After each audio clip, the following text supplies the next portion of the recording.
मैं राजस्थान का भरतपुर शहर बोल रहा हूँ।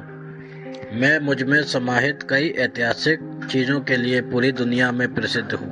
मुझे राजस्थान का पूर्वी प्रवेश द्वार और पक्षियों का स्वर्ग, राजस्थान का पूर्वी सिंह द्वार आदि उपनामों से जाना जाता हूँ। भरतपुर आज आपको मेरे पूरे शहर के मंदिरों, ऐतिहासिक स्थलों और किलों और मुझमें समाहित केवला देव वन्य के बारे में बताने वाला हूँ। मेरे यहाँ की होली इतने धूमधाम से मनाई जाती है कि मेरे चर्चे देश विदेश तक हैं। मेरे यहाँ की ब्रज होली का बमब्रद आप देखेंगे तो आप देखते रह जाएंगे। मेरे यहाँ के बच्चे, महिलाओं से लेकर मेरे शहर के बूढ़े बुजुर्ग भी अपना रंग जमाते हैं। मैं राजस्थान की सुंदर संस्कृति के लिए जाना जाता हूँ। मेरे यहाँ के लोग भगवान कृष्ण के ज़्यादा दीवाने हैं। उन्हें अपने नृत्य, गाजे बाजे के साथ मोहित करते हैं और भगवान की भक्ति करते हैं। मेरे इस शहर का नाम भगवान श्री रामचंद्र जी के भाई भरत के नाम पर रखा गया था, पर उनके दूसरे भाई लक्ष्मण यहाँ के राज परिवार के कुल देवता के रूप में पूजे जाते हैं। यह सब बातें मैं आपको आगे से विस्तार से बताने वाला हूँ।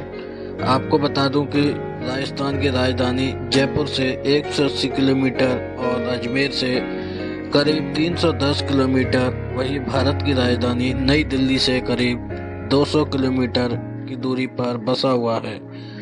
मैं अपनी सीमाओं को साझा करता हूँ अलवर, दौसा, करौली और धौलपुर के साथ ही मेरे 2 राज्यों की सीमाएं हरियाणा, उत्तर प्रदेश के साथ भी लगती हैं। मैं अगर मेरे क्षेत्र की बात करूं तो मैं 5000 वर्ग किलोमीटर में फैला हूं। मेरे क्षेत्र की सासी जनजाति सर्वाधिक मेरे शहर में पाई जाती है। मेरे यहाँ के लोगों का पहनावा रंग रंगीला है।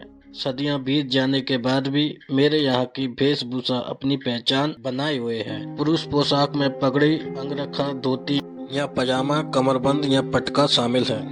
महिलाओं की पोशाक में घाघरा जैसे लंबी स्कर्ट भी कहते हैं, कुर्ती या चोली और ओढ़नी शामिल है। अब मैं आपको थोड़ा मेरे पुराने इतिहास के बारे में भी बता देता हूँ। मेरी स्थापना जाट राजा सूरजमल ने की थी और मेरे यहाँ जाटों का गढ़ हुआ करता था।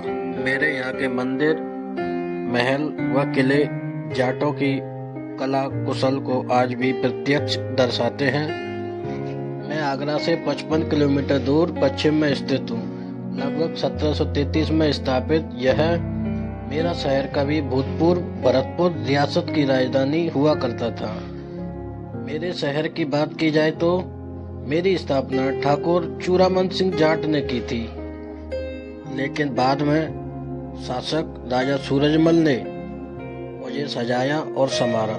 मेरे नगर की शोभा बढ़ाने तथा राजधानी को सुंदर तथा शानदार महल से आकृतित करने का कार्य राजा सूरजमल ने किया।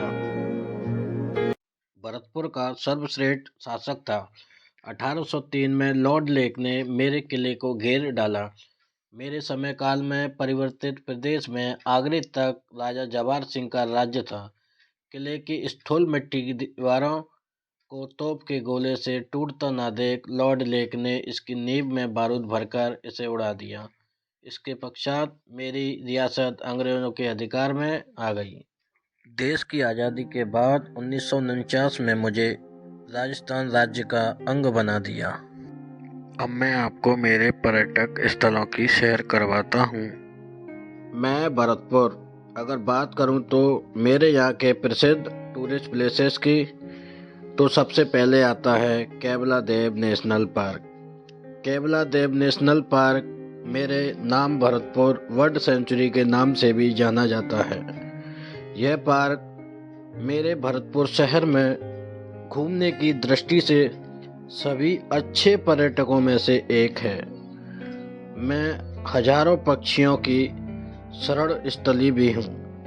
केवला देव राष्ट्रीय उद्यान जैसे पहले भरतपुर राष्ट्रीय उद्यान के नाम से भी जाना जाता रहा है। अगर आप पक्षी प्रेमी हैं तो मेरा केवला देव राष्ट्रीय उद्यान आपके लिए ही है। मेरा एक नेशनल पार्क पक्षियों की 230 से अधिक प्रजातियों का घर है। अगर आप मेरे शहर की यात्रा करने के लिए सोच रहे हैं तो मैं भरतपुर आपको आमंत्रित करता हूँ। तो मैं आपको बता दूं कि सर्वप्रथम आपको मेरे यहाँ स्थित केवला देव नेशनल पार्क में अवश्य घूमना चाहिए। मुझ में स्थित वर्ल्ड सेंचुरी देखने के लिए लोग विदेशों से भी आते हैं। सर्दी में यहाँ ज़्यादा रौनक रहती है, लेकिन इस वक्त यहाँ कई रंग बिरंगे पक्षी प्रजातियों का आगमन होता है। यहाँ करीब 300 से भी अधिक प्रजातियों के पक्षी हैं। इसमें आपको बतख से लेकर जंगली बतख, बैंगस, पिनटेल बतख, सामान्य बतख, लाल बतख, लाल कली वाली बतख देखने को मिलेंगी। मेरे इस विहार का नाम मेरे आराध्य प्रभु केवला देव शिव मंदिर के नाम पर रखा गया था। यह मंदिर मेरे केवला देव पक्षी विहार में ही स्थित है। अब यहाँ आगे चलें तो मैं आपको ले चलता हूँ मेरे यहाँ स्थित लोहागढ़ किले में। मेरा यह किला राजस्थान का एक प्रमुख किला है। यह बिल्कुल अपने नाम पर खरा उतरता है। मेरा यह किला कई आक्रमणकारियों से जूझता रहा है। मेरे इस किले का निर्माण मेरे यहाँ के जाट शासकों ने करवाया था। मेरे शासक महाराजा सूरजमल ने अपने धन का इस्तेमाल हमेशा से अच्छे उद्देश्य के लिए किया। इसका जीता जागता उदाहरण मेरा लोहागढ़ किला है। मेरा यह किला वास्तुकला का सर्वोत्तम उदाहरण भी है। मेरे इस किले के दोनों तरफ मजबूत दीवारें, जिनमें नुकीली लोहे की सलाखें लगाई गई हैं। मेरे उस समय काल में तोहफे तथा बारूद का प्रचलन अत्यधिक था, जिसमें किले की मजबूत से मजबूत दीवारों को आसानी से ढहाया जा सकता था।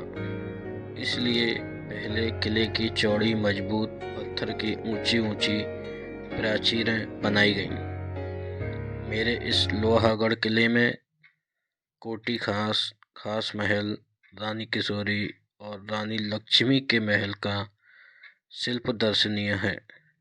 इसके अलावा गंगा मंदिर, राजेश्वरी मंदिर, बिहारी जी के मंदिर के दर्शन करके जरूर आना। मेरा किला लोहागढ़ का अर्थ है लोहे का किला। मेरे इस किले का निर्माण मूल रूप से मेरे महाराजा सूरजमल ने 19 फरवरी 1733 में करवाया था। मेरा यह किला भारत का एकमात्र अजय दुर्ग है। लेकिन एक बात तो मैं भी मानता हूँ, मेरे इस किले की ताकत, भव्यता अद्भुत है। मैं इस भव्य किले के अंदर महत्वपूर्ण स्थान है, जिसे आप अवश्य देख कर आना। मेरे महाराजा सूरजमल ने मुगलों और अंग्रेजों पर अपनी जीत की याद में किले के अंदर जवाहर बुर्ज और फतेह बुर्ज बनवाए थे। यहाँ अष्ट धातु से निर्मित एक द्वार भी है, जिसमें हाथियों के विशाल चित्र बने हुए हैं। वर्तमान में मेरे इस किले का अधिकांश हिस्सा सरकारी कार्यालय और एक म्यूजियम ने ले लिया है।